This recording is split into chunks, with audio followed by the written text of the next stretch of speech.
у нас в основном был 40-й год и 41-й. Мы выпустились в 58 году. В 58 году. Так, классный руководитель у нас была Эмилия Александровна Комми. Очень добрый, очень светлый человек. Мы ее очень любили.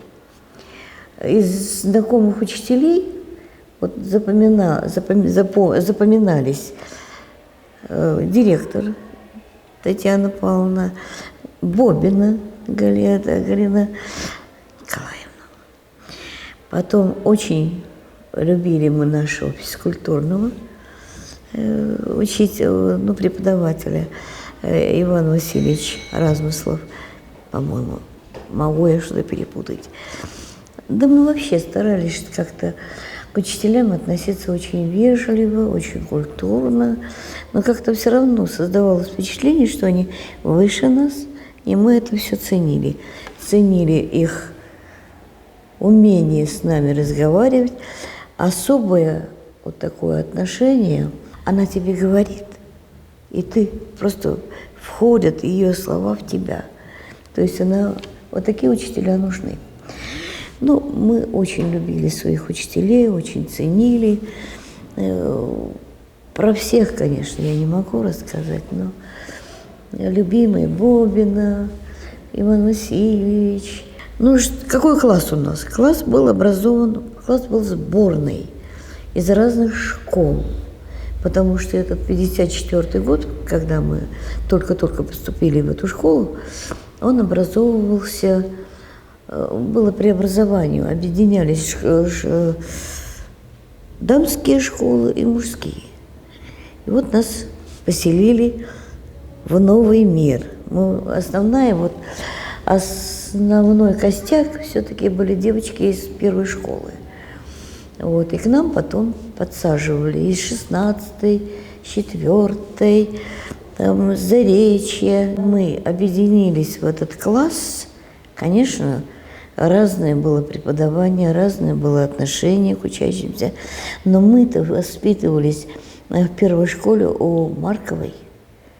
А она была самая такая знаменитая фамилия учителя Полина Степановна. И мы были все такие благородные, все такие скромные, все такие вежливые. Поэтому это как-то так подстегнуло нас. И мы как костяк, когда к нам стали приходить мальчики, мы уже тогда их стали воспитывать. Вот. Ну, если вот такой пример, когда немножко пообщались, как-то сблизились так в интересах, вот тогда мы уже как бы пытались, чтобы эта дружба, чтобы это взаимопонимание, оно как-то сплачивало бы нас.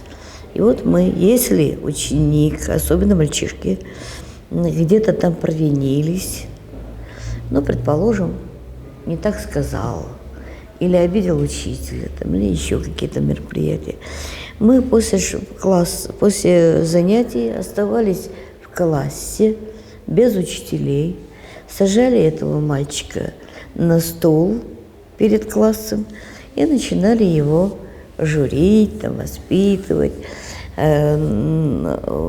его ошибки разбирали и так далее. То есть мальчишки, они поняли, что мы такие сильные, такие хваткие, и они у нас быстренько, конечно, преобразились, хотя среди них были, наверное, были хулиганчики, не знаю. Вот, что еще ценно? Ну, очень хорошо мы дружили, на велосипедах катались, по улице чуть не полкласса гуляли вечерами, машин мало было. На лодках катались, зимой ходили на Красную гору, на Белую гору и Красную. Потом что еще? Ну, собирали бумагу, собирали, как она называется, металлолом, потому что еще собирали. Вот, но многие еще и участвовали в Тимуровском движении. Вот мы, например, с Линой Поповой ухаживали тут за Шухтомовой, учительницей. Она уже старенькая была. Вот мы подметали, дрова заносили, печку топили и так далее. Но дружба у нас до сих пор продолжается. Вот мы сейчас недавно отметили, правда, 9 лет назад отметили 50 лет совместной, то есть после окончания школы. И вот на следующий год мы собираемся, естественно, мысли такие уже появились, что надо опять собраться и отметить 60 лет со дня окончания школы. Учителей своих помнить обязательно. Им, конечно, надо пожелать долгих лет жизни. И что самое вот характерная черта учителя, он все помнит. Сколько у него было учеников, в каком классе учился, встретишь его через годы где-нибудь на улице. Он все знает, знает, что спросить, знает, о чем поговорить. То есть учителя – это особый народ, особый.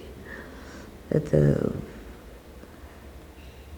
они могут помнить ученика 20-летней давности, ну и поговорить о всем. Самое интересное, вот встречается, у меня сестра преподаватель, учительница 12-й школы, и вот она встретит ученика, и ля-ля-ля-ля-ля-ля-ля-ля-ля. Все это рассказывает, он рассказывает, она рассказывает. А потом, когда мы уже уходим, я говорю: слушай, какого он года? Он говорит: да ему уже 50 лет, или там 70 лет. Я говорю: да ты что? Вот так. Вот это надо уметь ценить, конечно.